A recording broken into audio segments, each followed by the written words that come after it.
Yeah, Manoj. You're live. Okay. So, hello everyone. This is Manisha Rukhana. Very warm welcome to all of you.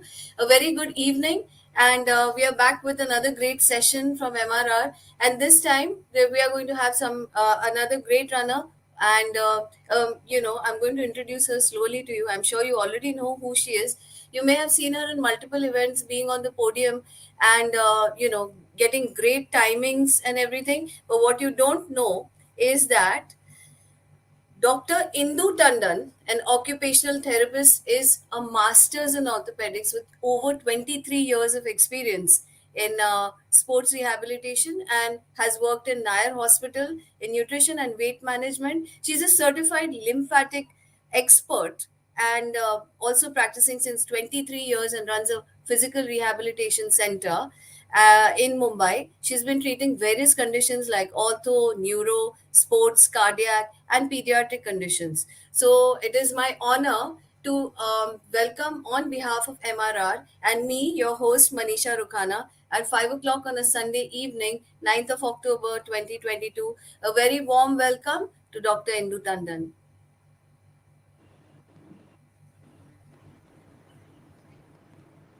Hello. Hi, hi Manisha. Thank you so much, and thank you, MRR, for this opportunity. Looking forward. Okay, Dr. Indu Tandon, a warm welcome once again on behalf of MRR. We are so pleased to have you with us today. And we have learned about the great things that you've been doing in medicine and as a sports therapist, and you also run a rehabilitation center. So, any knowledge that you give us will be of great value to us, especially at Mumbai Road Runners and all the runners alike. So, please tell us a little bit more about what you do and how you always at the podium.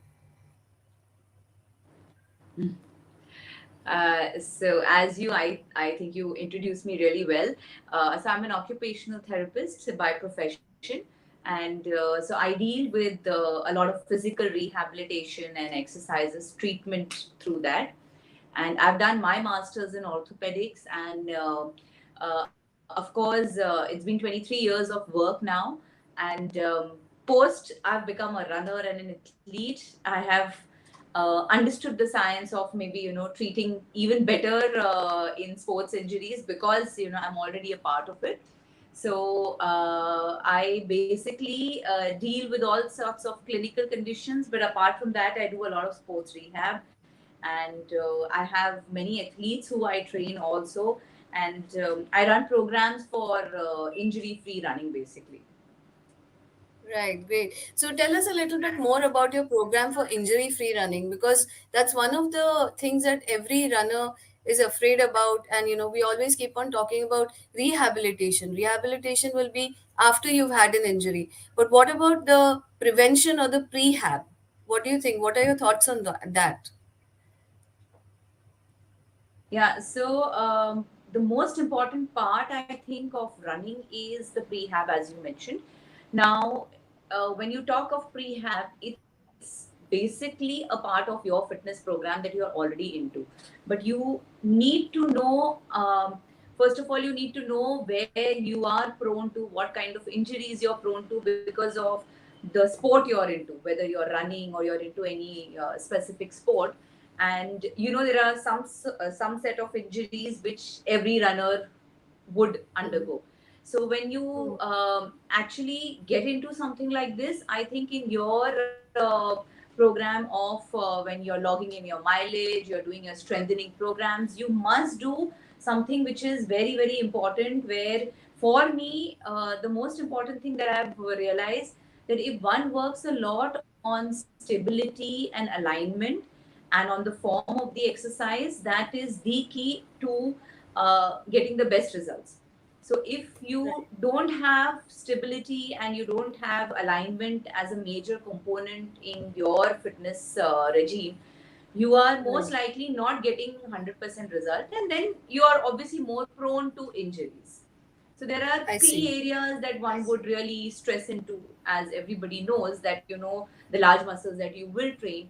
But the most important is whether your deep core. I'm not talking about the abdominal crunches that one would keep doing. But this, Right. I'm talking Yes. about the deep core, which is going to stabilize you and hold you upright, right? So Mhm. this is the most important part. And once you get into the proper form, a structured form of training, and you train this really well, uh, chances of injuries definitely decrease. Okay. And as you mentioned, so this is part of prehab, stretching well, doing your proper warm-ups, and doing a regular strength training program. So since we've come across a lot of runners and they have frequent injuries, they're doing well, all of a sudden they come across with really debilitating injuries. So do you think a good strength training and a stretching program will help them sort of to stay away or reduce their chances, as you said, for getting injured? Uh, so once, like, so there are two things in this, that if you're already injured or you're already having basically some signs of injury, and you're still continuing with your activity, that is one part of it. So you're going to do a specific program to rehabilitate first, and then get I see. into the further strengthening, that you don't come back with the same problem. But before that, Okay. there are a number of things that you want to stop, and you get into specific structured program as a runner when Right. we've not injured before, right? So then there are different type of programs that one does, so that you don't get into simple things like maybe a knee problem or a plantar fascia, or a back problem. But once you're already into, that becomes a very important part, that you have to address the injury first. Once you address the injury, there is a cause to the injury. The cause is not running, the cause is because you've not strengthened enough before, or you've not strengthened the right areas. So you need Right. to then structure yourself, start working on the pain management part, then work on the rehab part, and then work on the strengthening part when you get back to your Right. activity. Right. So it seems like a slightly lengthy procedure, and I am not sure at this point of time how many runners, or especially us as amateurs, are really focusing on these areas. So what are the easy ways to access the information, especially when a lot of Instagrammers and influencers, and a lot of them are talking about fitness and various other things. So how much does peer pressure affect somebody, when trying to reach those goals, or making your body look a certain way, or not knowing when you're pushing yourself too far? So how do you get the correct scientific information? Say suppose you're not motivated enough to actually go and seek out a medical professional such as yourself. So, Manisha, this is a very tricky question actually, because if you see, if you try to go on the net, or you try to Google things of various running injuries and treatment, you'll come across various things. And now, that's for sure that what you see may not be the right thing for you, right? So then Right, at right, that time, you need to approach a medical profession, but a professional, right, but definitely, peer pressure is something which is not very easy to handle, especially if you've just got into running and you start loving the sport. And even if you right. have those small niggles here and there, we try to neglect them.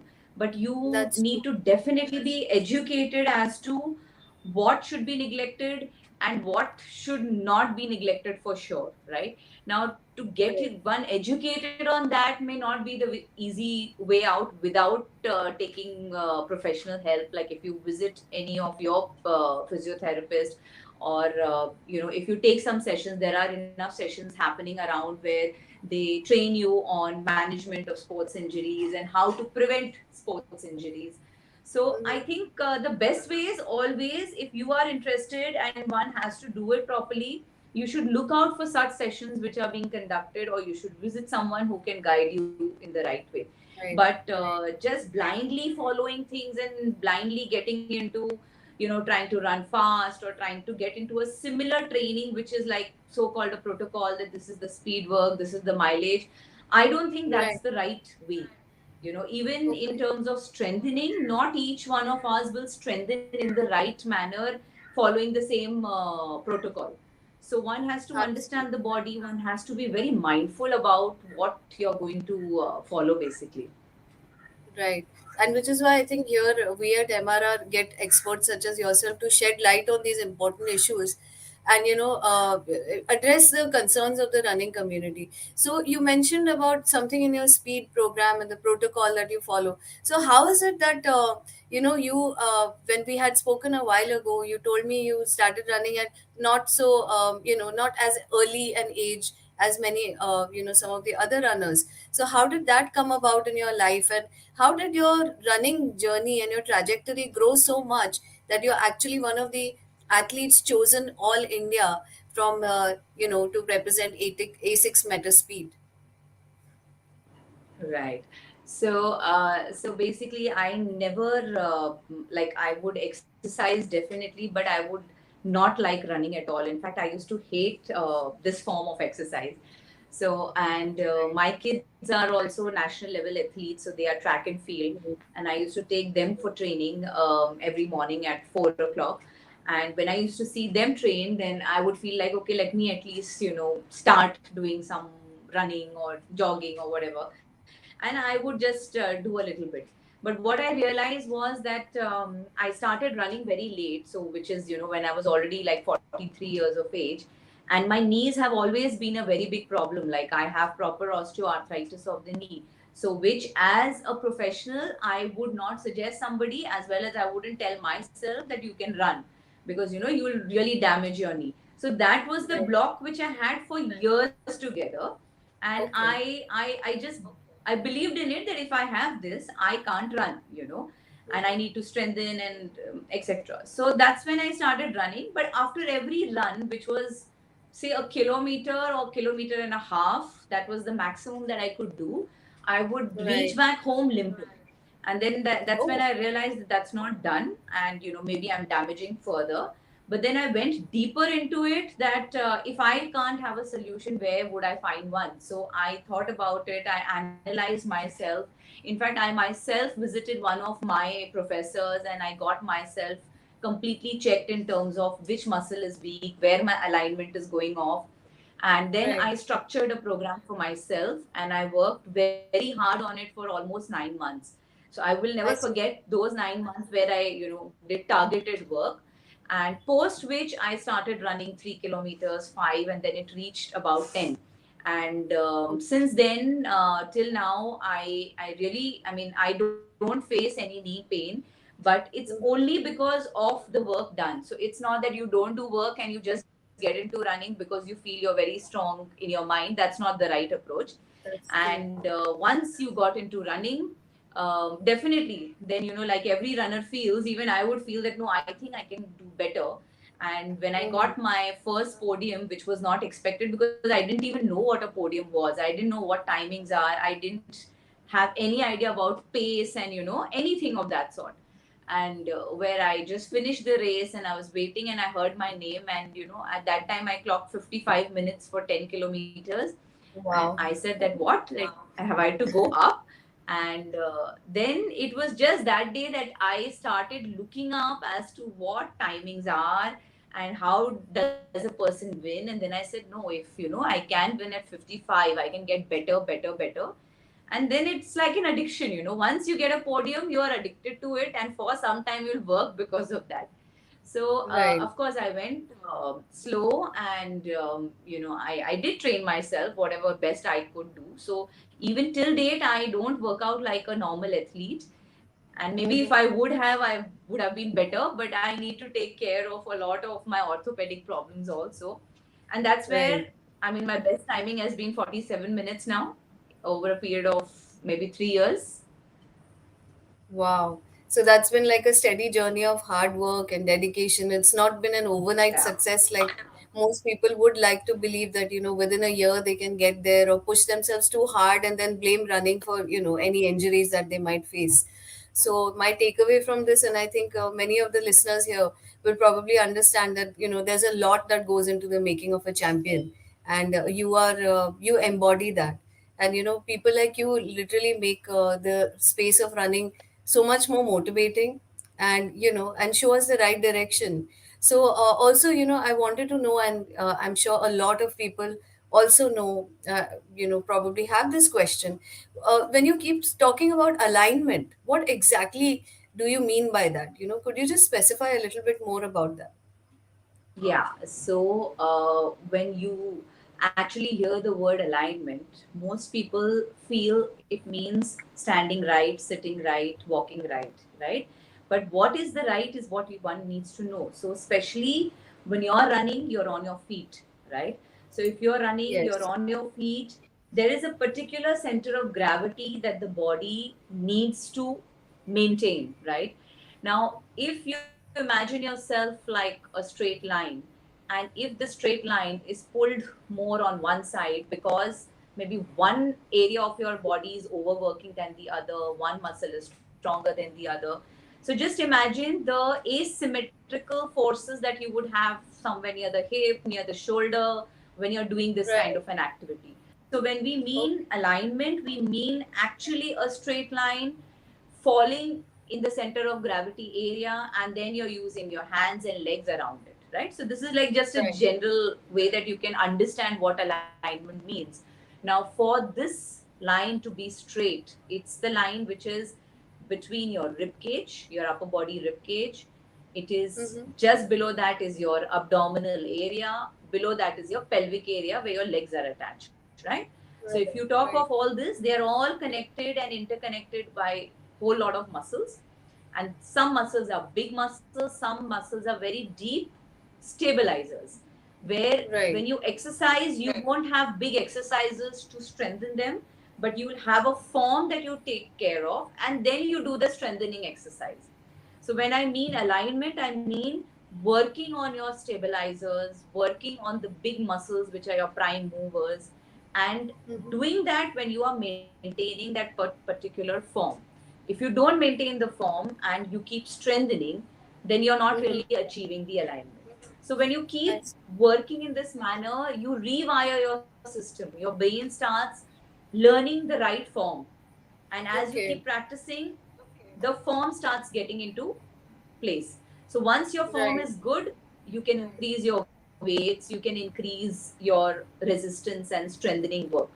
So you Right. achieving the right alignment and stability, which is more of you feeling it. You won't really be able to see it, when you Okay. start feeling it, and you can hold your core well, and maybe you can then do a hip extension, for example.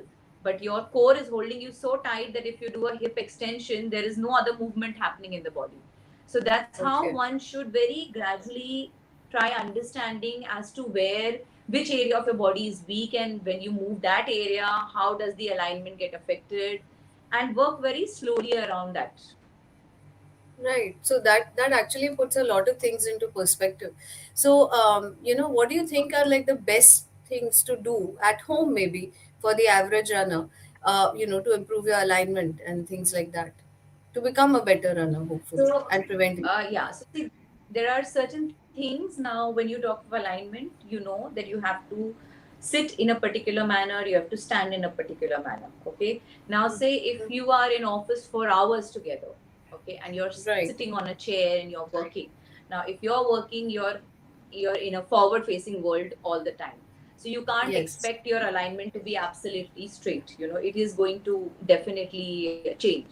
But as it Right. changes, the awareness that you create is very important. So which comes with you always being mindful. So that's the first step, Okay. where Right. after every 10 minutes, a quick check on your posture, as to Mm-hmm. imagine the straight line and imagine the two shoulders and the two hips, right? So now imagine Mm-hmm. if they all are in place, or is it that one shoulder is forward and one is behind, or maybe your hips are forward and the line is behind. It could be any of those. Right. So you first be Okay. mindful, whatever best you understand, correct yourself. Now simple tricks, like say if you're sitting on a chair and you can't take too many movement breaks, which are very important. If one learns to get up every 15-20 minutes, you will save your hip muscles from weakening very, I mean, in a much better manner.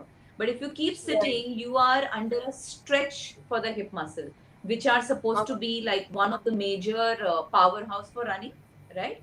So if Mm-hmm. you're sitting, just imagine in between that if you keep squeezing your buttocks, you are literally lifting yourself up from the chair. If you squeeze your buttocks, holding the tailbone, leaving it, squeeze, leaving it. A simple activation that you're doing when you can't Right. get up is something which you will Absolutely. again remind your brain, listen, I have these muscles, and Mm-hmm. I need to Mm-hmm. activate them, right? Say if you're Right. sitting on the chair in your pelvis area, if you just kind of very slowly rock, which even the other person wouldn't know that you're doing it, you will Right. relax the lower back, when you do that.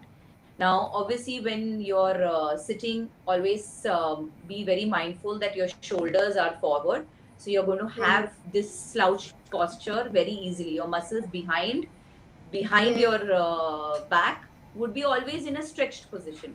So Right. try opening up the shoulder, try opening up, try correcting your posture. Don't allow your chin to move much ahead. Just imagine as if your chin is on a table and you just Mm-hmm. slowly glide it in. So you'll suddenly feel that you're getting a little aligned. These are those Right. very quick fixes that one does. There is one more thing that you can follow if you are sitting. We never bother about our foot muscles, but they are Right. the most important area for all of us. So if you're sitting, even right now, you can try a toe curl as if you're grabbing a towel with your toes. Okay. You can even try connecting to your great toe. See if you can maybe extend it right now without extending the other toes. So these are Right. small movements which you may have never bothered about.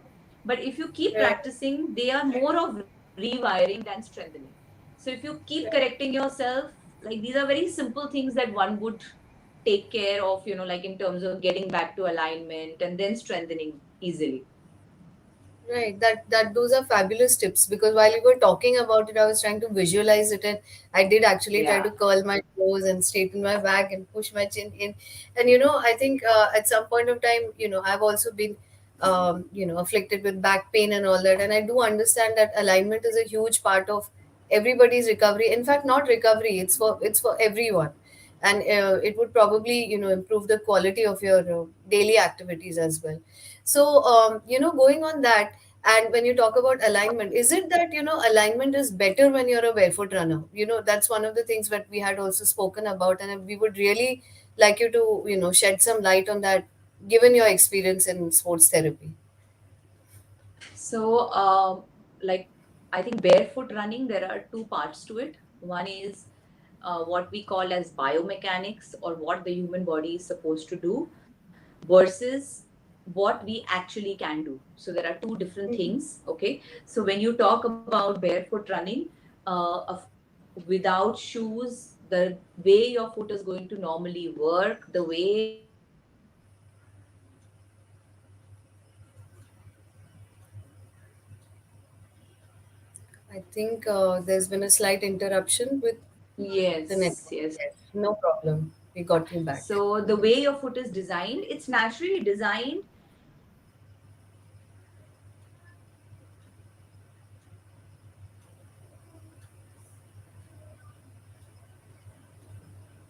Okay. Viewers, yes, she's there with us. There might be a few network glitches. Please bear with us. Yeah. So our foot is naturally designed for running, right? It's naturally designed for walking. So if you use, like, if you're not using shoes and you're a barefoot runner, definitely Mm-hmm. your biomechanics will fall in place. But if you see the reality, you see the kind of the roads that we have, the surfaces on which we run, plus the kind of stresses that one undergoes these days, whether it is physical stress, it is mental stress. So your Mm-hmm. body is also not anatomically the same as it is supposed to be. It has a lot of malalignments now, it has a lot of asymmetrical force. So your foot can definitely not work in a similar manner as it is designed for. So one Right. has to keep a lot of things in mind where, uh, one is that you start, if you want to get into barefoot running, you will have to practice it, you'll have to practice small distance, you'll have to see the effect on the other joints when you are without shoes and you're running, how well your sensory feedback from your feet is, how well your intrinsics are developed. All these are very important part. I mean, in Mm-hmm. short, if I just talk about uh, barefoot, yes, it is a very good form to run, but it may not be the right form for each one of us. So one has to Right. understand your own body. You may not be able to balance that well. You may need to have some supports. Say if you are a flat-footed person, it may not be the best thing for you to run in, right? So these are things which one has to look into. It can't just be that it's the best, for sure. Right. And what's your take on ultra running? So ultra running, of course. I think ultra runners have to be. You cannot just become an ultra runner. You will need like years of hard work, and you are more injury prone. You are going to have a lot of wear and tear. All these are things. But then people who are very good ultra runners, they take care of each and every aspect into it. So you can't just have, like I've seen runners who just ran a 5 kilometer. After 2 months, I see them run a 10 kilometers. After 6 months, they say that we are running a 50 kilometer. So I wonder how does that happen? Because body needs to recover. I'm a long distance runner, so I don't run like full marathons. So I can't Right. really say I've not experienced it. But Right. for sure, you have to condition yourself. You have to have various conditions in mind, whether it's your biomechanics, it's your muscles, your bone conditions, your heart condition, and plus a lot of your nutrition details that one has to look into. And I think years of practice, and that's when you get into a proper ultra running. Right. So, what would you say? Like, what I'm constantly, understanding from our chat is that one has to be mindful and choose what's right for you, and Right. also pay attention to your body signals. And what are therefore the pillars of rehabilitation or prehab? Like I think one of the biggest things that we tend to ignore with our busy lives and stress is rest, and the second is nutrition, not fueling enough for long runs. How important is that? So, as you said, that the pillars for your prehab, like when you talk about, one is your exercise bit, which is the most important, that you make all the links of your body so strong that they don't give way easily. Yeah, you may still have injuries, but at least you make them strong. Apart from Right. that, resting is the most important part, because if you have what do you say if you are doing a lot of your exercises, and you are not resting enough, then you are not going to get the benefit of them, because that's how the healing and the strengthening will happen to the same tissues. Okay, when you are Right. going to rest, so after a workout, if there is no rest, there's no point. You will not get the benefit of that workout. Same is Okay. for nutrition, which is very important for your repair process. So whether it's your protein intake, it is your carb intake, or I would say it's a well balanced diet, which is important. But depending on the race that you're running, you will have to have your ratios changed accordingly. And the most Okay. important is hydration, where this is something which we don't really look into. And you may not bother about drinking enough water, and it is hydration much before your race day, right?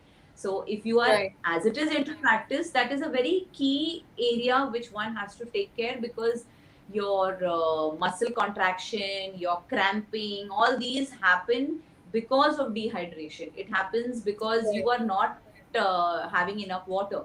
So whether you need to Mhm. add electrolytes, or you can just have plain water, but hydration Mhm. becomes very, very important. So your nutrition, your hydration, your strengthening are the most important areas to be as strong as possible, for the longest time.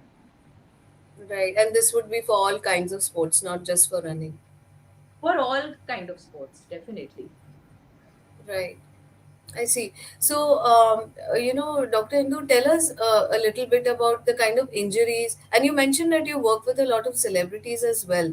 So, what are the most common injuries? Like, since even actors come with, a lot of, body issues and sort of back issues and things like that. But what is, according to you, like the most probably common injury and can be easily prevented in your 23 years of experience working with runners and celebrities alike? So very difficult to point out what is very common, but yeah, there are areas like see a slip disc, low back pain is something which you find very very commonly. Apart from that, meniscal injuries, ACL injuries, the knee pains that you find.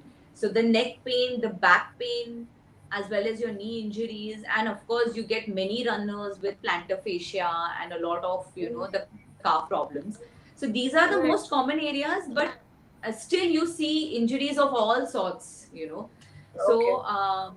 yeah, and depends. Now if you are an actor, you have like almost 18 hours to 20 hours of work where you're kind of just doing few movements again and again, and some movements can be like really big movements, and maybe you're having a fight scene or you're dancing or whatever, and you don't have Right. enough time to really strengthen. You have only Mm-hmm. time enough to do exercises which are for hypertrophy, where you look good, where you need to just pick up heavy and you need to pump up. Okay.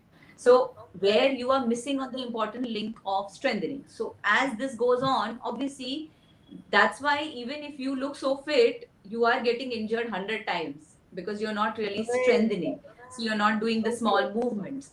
And same thing Right. happens when I see runners and when I ask them as to why these injuries are coming and what are the kind of programs they follow. Most of them come out with very similar set of like they'll do squats or they'll do lunges, or and they'll use heavy weights. So these are all good forms of exercise, but as I told you, when you do it, you should have like a real strong core or a stability system to lift that Right. heavy. Or if you're doing a Okay. squat, you're doing a deadlift, your form becomes important. So if you're not taking care, you are going to keep injuring along the entire chain. So this is what I feel is very commonly caused, that you just want to like quickly feel good by doing heavy, but the important link, which is the boring link, and you might have to go slow, is missed. Right. So it's like it's literally your core, which is the responsible for most of the movements and gives you stability, and how important it is for runners to constantly perform those movements. And along with core stability, one more other thing that we tend to ignore is like mobility.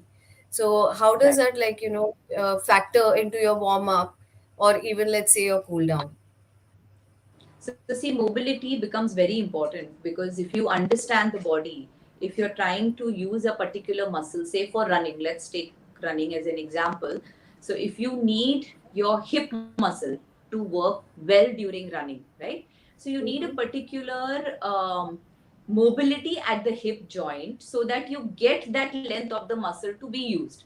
Now, say if the mobility is restricted and you're running and you're trying to use the hip muscle, it will not be used fully because you have that restricted mobility, and because of which the hip will start taking help from the hamstring, and that's why you'll have a hamstring pull. So Okay. something which is not designed to do the movement comes into picture because you have limited mobility at the big joint.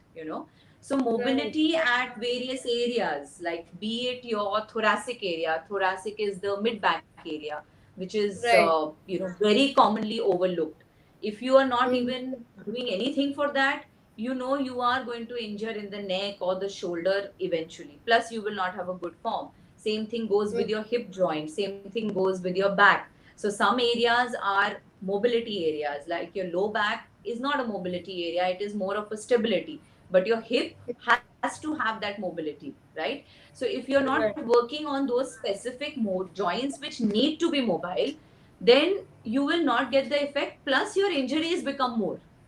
And some joints which are supposed to be stable are getting more mobility, is then again that you're going to start getting injured. So you having a basic knowledge as to what should work where is very important. So if your hip is going to be mobile, remember your knee has to be stable. So if too much of knee Right. knee is being used and the hip is not being used, you are bound Mhm. to injure. So I that's see. where your stretching protocols become very important. So you don't overstretch, because overstretching also will lead to muscle weakness. A tight muscle I will see. also be a weak muscle. So you should have Okay. your basic range that you must achieve, and you then work on, don't forget to work on the strengthening part then post that. Right, right. Yeah. So it's actually like we were speaking about a pyramid, on which endurance or running or speed comes in, and you're obviously at a level where you have achieved an amazing amount of speed in your running. And is that one of the motives, for you, or it does not affect you? It's just a battle against yourself, is what I understand. But since you're known to be such a speedy runner, do you have some quick tips and tricks for somebody who's trying to achieve that kind of speed?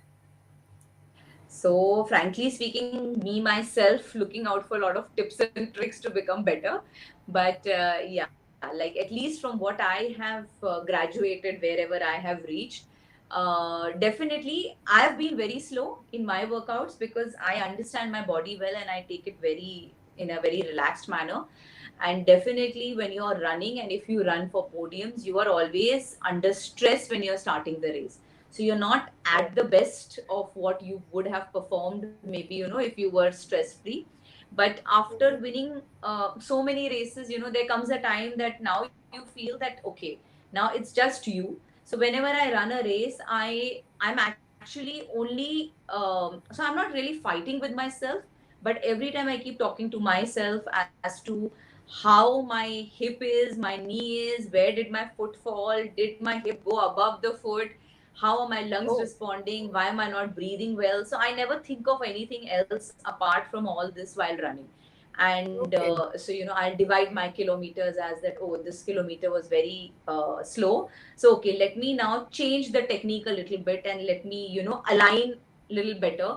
And as soon as I start putting those things in place, the speed starts changing, the pace starts changing.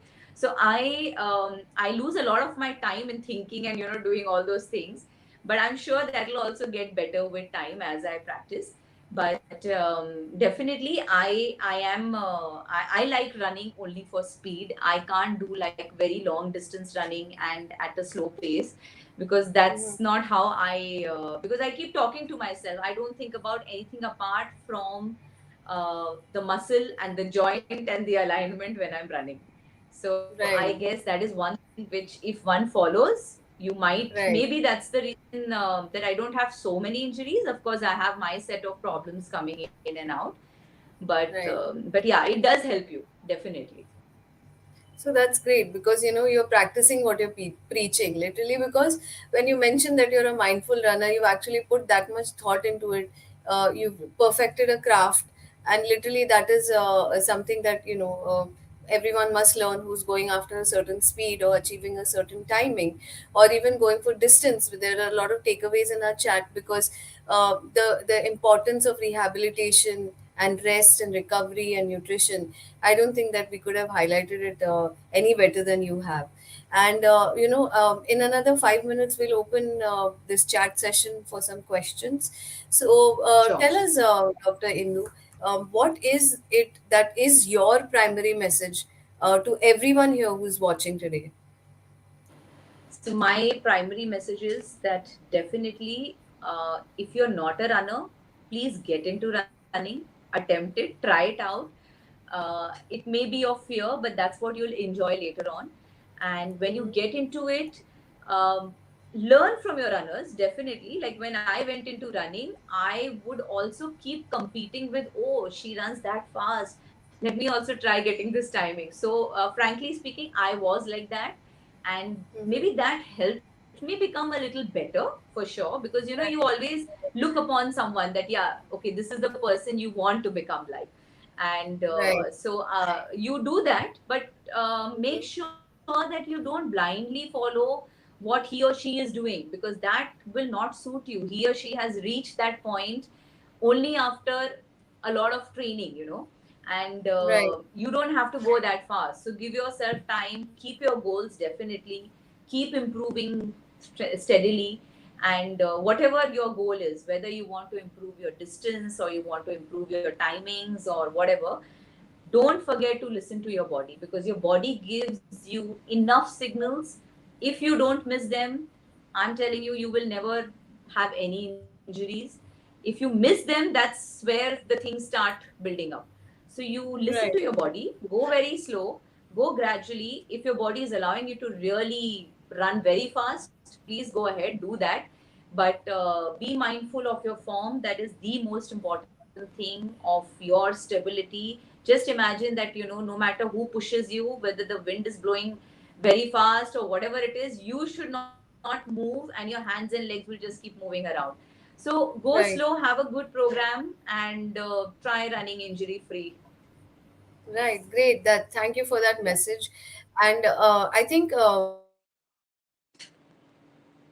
do you think that it's important at some point of time for a sports person and amateur to be, to accept that there is always going to be that risk of injury, and how important it is to be mentally prepared, because there's no 100% chance that you'll never be injured ever. Yeah, surely. I mean, 100%, there is no guarantee of anything in life, right? And even if you are Right. on the best program, you've enrolled with the best trainer, you still can injure 100 times. That may happen. But Right. you have to be prepared for these things. And in case they happen, you have to undergo your rehabs and you have to get better on it. But you have to aim as that, okay, when I'm doing a particular thing, let me try to listen to my body, let me align properly and be as far as possible from injuries. But injuries is a part of every sport, it is a part of everything. There are runners who keep injuring after every race, that also happens, but they still keep running. So I won't say it's right or wrong as a mindset, but if your body is demanding something, please listen to it and give it that time. And even if you have injuries, no matter what it is, you don't have to think about that, will I ever get back to running. So just work on it, have the goal in mind, and then divide your time accordingly. That, okay, if I have to run the TMM and I'm injured today, don't worry that, no, I can't really run because it's 3 months away. You just plan Right. yourself for these 3 months, and I'm sure you will do it. So that's very Right. important. Great, thank you. So we have a couple of questions from our viewers, and the first Sure. question came in from Yogesh Yadav. He's one of the people who's watching us live on Facebook right now. Thank you for your question, Yogesh. I will be reading it out to Dr. Indu. So he says, "Hello, doc. Many injuries surface only at the advanced stages, something like bunions also. Any way to keep a check on it?" So, see, like specifically that Yogesh, that you mentioned, now this is more of when your pressure on one area is excessive.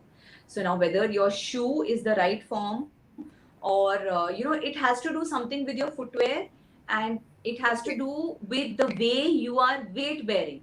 Okay, so if your I weight see. is falling more on a particular area, this is something which actually happens with time. So it's not going to happen that today the weight is in a particular manner. So if you see, you will develop cons at some areas very frequently. So that is an indication that the way you're bearing your weight is basically not the right. Okay. So if you I see. think you start developing hardness of the skin somewhere, or you find some area which is not as supple as the other area, you have to understand that that's where you are putting more weight. And for that, you must do a little bit of your foot muscle exercises. Keep a check on it, because if constantly the weight keeps on increasing on that area, and you keep running, then either you will have Right. a con or a bunion, or any of these things can develop. So they do give you early signs, but you have to look into it for sure. So keep a check Okay. on your shoe. Maybe you can change and you can try, and that can also help you. Right. Thank you for that. And the next question, I do not have the name over here. It says here, how do we protect our knees? Because every time we are running on concrete roads, and that takes a lot of pounding on the knees. So how do we Right. protect? Yeah. Ah, So the question from only way Ram. That is from our admin, Ram sir. right.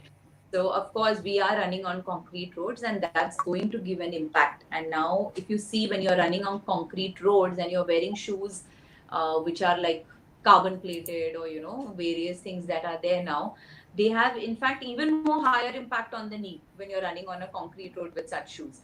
So the only way that you can do is that if your core, the deep core, okay, in fact more than the hip stabilizer, but the deep core has to be the strongest. So as soon as you take a step and the weight is now transferred right up, so wherever it is transferred, that is the core should be so strong to just take the entire load on itself rather than the knee. So Okay. if one works very strongly on those areas and make it, like if you just make your core rock solid, I'm sure the amount of wear and tear will reduce, but that doesn't mean the wear and tear goes away. That's anyways going to happen. Okay, that's fantastic. I didn't realize that Yeah. that's even knees have a bearing if you don't have a strong core. So that's great advice. Thank you for telling us that.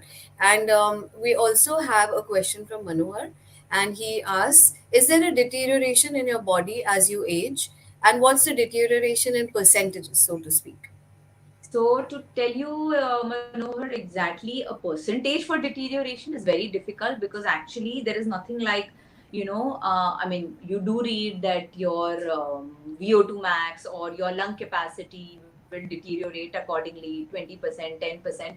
But frankly speaking, that's not how one can quantify, because if you see, there are runners who are 60 plus, and I think they're doing even better than the ones who are running 40 plus. So it's not like this, but the main thing is you are going to undergo a wear and tear. Each one of us will age. We will have our set of injuries. We'll have a particular bone health, which will depend on how your hormonal system is, or how your nutrition has been, or what your lifestyle is. So all put together, if someone has wear and tear to a particular extent, maybe I will have it to a lesser extent, someone else of my age will have even lesser. So this is going to be a part and parcel of our life, and it will go. If you are into excessive running or excessive sports, your wear and tear is higher than anybody else who's not into that. But to exactly tell you that this is the percentage, that never, I mean, that's never true actually.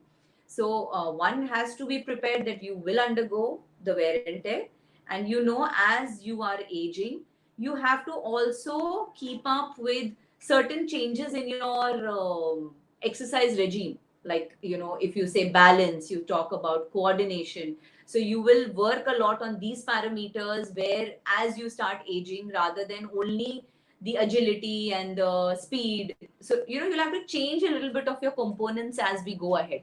And of course, you have to understand as to what your body wants also.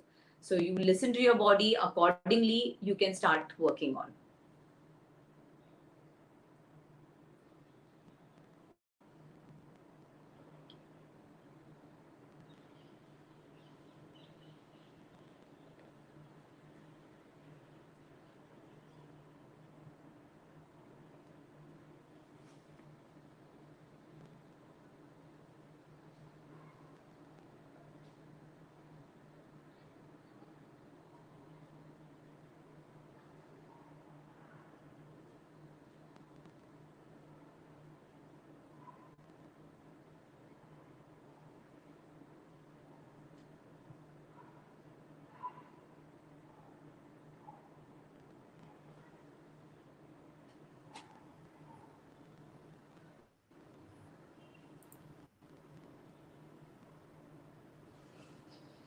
Yes, you're back.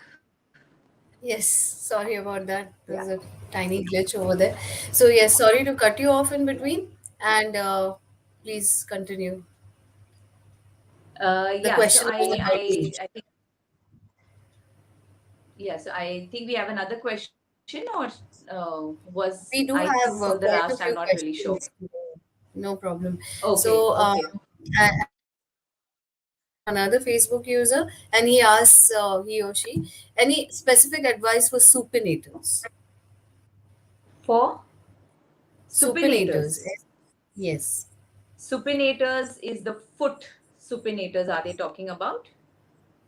Because we Um, have supinators in. I guess must be the foot supinators. if I'm not mistaken.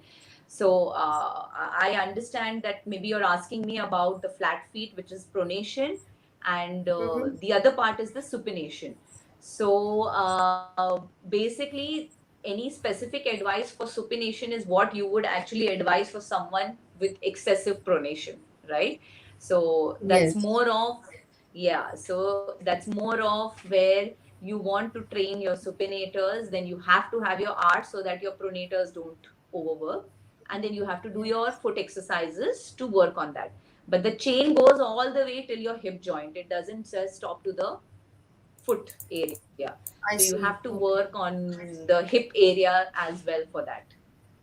I see. Yes, so Yeah. Yogesh, it was Yogesh asking that question, and he did mention yes, he's talking about pronation of feet. Right, So that's right, exactly right. what he Yeah. was talking Yeah. about. And Kranti has been constantly in the background, encouraging us, motivating us. Thank you for that, Kranti. And we have certain questions more which have opened up. Another question is keeping in mind form, speed, and distance. Would 1 or 2 sessions of strength training in a week suffice? So, what I have seen is that I see the protocols which are followed by most of the runners, where the strength training is actually once or twice in a week. But if you ask Mm-hmm. me, strength training should be 4 days a week for sure. That's Okay. my sincere advice if one wants to be injury free.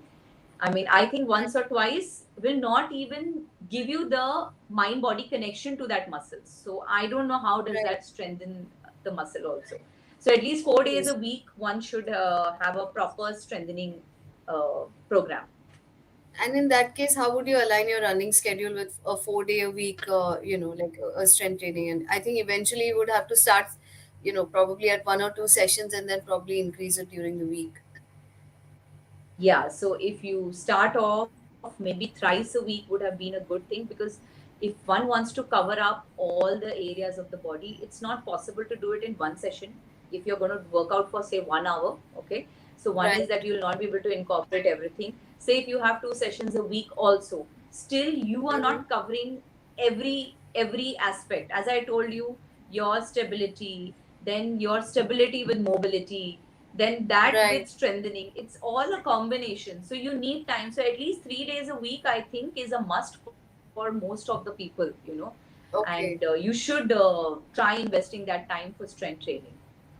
Great, great, right. So I'll also utilize that piece of advice for sure. And also, another question that we have here is what is your advice to runners with osteoarthritis since you have suffered from the same? Any particular stability or strength exercise that, a person suffering from that particular lifestyle illness? So, one, in short, osteoarthritis, be very sure as to what stage of osteoarthritis you are. Now, frankly Right. speaking, I wouldn't want to say that, but I was almost in a grade 2 to 3 osteoarthritis, which is a very high grade, which we don't Okay. recommend people to get into long distance running with that kind of a knee, right? A wear and tear. But Mm-hmm. this is my personal experience that if you really work on strength or for your, so when you talk of osteoarthritis of the knee, strength is not knee exercises, okay? So Okay. that's not what is going to help you with your osteoarthritis. One is you I check see. the stage, check your pain stage, check as to what your x-rays are showing, then undergo a Okay. proper rehab program where we in fact don't do anything for the knee joint. We are only working for the upper body, the core and the hip areas, that's it. And you Okay. work on that, you work a lot on the foot muscles, work on then the individual knee muscles, work on standing positions and various exercises in that, work on one leg, work on how you have a lunge position, so not that you are doing Right. lunges, but in Right. a staggered position that you would train, and work Okay. very extensively on your core muscle. So if you have a very good core and the hip area strong, your knee Mm-hmm. will get offloaded, so your wear and tear, your pains also will go down with osteoarthritis if you work on that kind of a program, okay? But if you Right. just start Great. working on standard knee exercises like a knee pressing or a leg Ah, extension or just the hamstring directly for the knee, that's not really going to right. benefit benefit your osteoarthritis in the long run. Okay, great. That's really important. I think core stability plays into everything that we do. So Yes, on that on that note, Kranti has asked us, please share some deep core stability exercises. Okay, so let me give you an example because doing a deep core stability, exercise is like there's so much. Like it's very difficult to tell you, listen, this is the one exercise, right? I mean, we Right, can right. actually have a whole session on deep core stability work, right? To give Okay. examples. But for Kranti ma'am, especially, what I meant by a deep core, okay, you have to imagine your rib cage and your pelvis, right? Mm-hmm. So that's a bony cage. The pelvis is the bony part. Now between that you have only the muscles which has no bone except the spine which is connecting the two, right? Right. So now understand the importance of getting this cemented, right? So you have to always keep imagining that you are having a cylinder inside where the top Mm-hmm. of the cylinder is the rib cage, below the rib cage. The base of the Mm-hmm. cylinder is the top of the pelvic cavity. Okay. And now, if I tell Right. you to hold that in a cylindrical pressure, I don't want the cylinder to be like wobbly or to the right or the left. Now, only to the center, the top should hold the rib cage, the bottom Okay. of the cylinder should be sitting on the pelvic cavity, and rest all in the center is where Mm. you are going to do the work. So Okay. you just have to create that cylindrical pressure. Now for that we have various techniques how to get into that pressure and whether you're using the right pressure or no. Okay. Mm-hmm. And once Mm-hmm. you start learning that, we use that part as the stability center. And say I have a stability center and I start holding onto it, and maybe if I have a TheraBand where I use a rotation force, but my cylinder Okay. remains in place, it Okay. just rotates like a cylinder, it doesn't crumple. Okay. Like one example is that, say if I do a rotation, or maybe if I just do a TheraBand pull, so I'll use Mm-hmm. different direction, forward, Mm. side, backwards, for my hand and my legs, with bands, with weights. And I will try to maintain the cylinder. The cylinder should not, like the rib cage and the pelvic stacking should not go. That connection has to be strong. So it Okay. happens stage wise, it doesn't like really happen directly. So when I meant by core stability was around this kind of work that one does. And this will only come with a lot of practice, lots. So every time you do a plank also, think of the cylinder and just Right. imagine that cylinder is in place, and then you can offload your shoulder also. Even if you're weight bearing, you can just relax the shoulder and even Okay. your legs, and you can only keep holding that cylinder. So you will start changing the form when you're doing that. So Great. yeah, to actually demonstrate, it'll be like a big session, but this in short, this is how we design our exercises around it. But I think even when you're explaining it verbally, we are able to visualize it, and and we will certainly all of our our people over here who are watching us, and they've had a lot to learn. Literally, we've had a whole physio session with you today. We've learned so much, and we've really enjoyed chatting with you. Would you like to tell us, since we are just about coming to the close of this session, is there anything more that you would like to tell us from your end? And any words of encouragement or motivation for all the people over here? The stage is open for you, Dr. Indu. So of course, one thing I just want to say that I want to first thank all the runners because I was very new to this community. In fact, I'm still new to this community, but I feel good when people know me as a runner. I mean, even if you would have achieved in your profession, whatever, but when you come into a new field and you start doing things and then people start knowing you because of your work, it motivates you to do better. So the same is applicable that if you get into this, we are a big community, and I see runners help each other so much that it's unbelievable. And the way they support groups, and the way they support new runners, and I also keep messaging all the elite runners that you give me tips for this, and the way they kind of explain me things. So it's very nice, and I think this community can grow by newcomers coming in, and then like people like me who just entered and are doing better, motivate them, and I think this just follows. So we all should be like, I mean, we should just continue the way we are and motivate more and more people, which I have already started doing. Everybody in my clinic, in my fitness class, has to have running as a part, which was not the part before. So now I make them run 2 kilometers, and 5 kilometers I train them for, and I start enrolling them Wow. for almost all runs.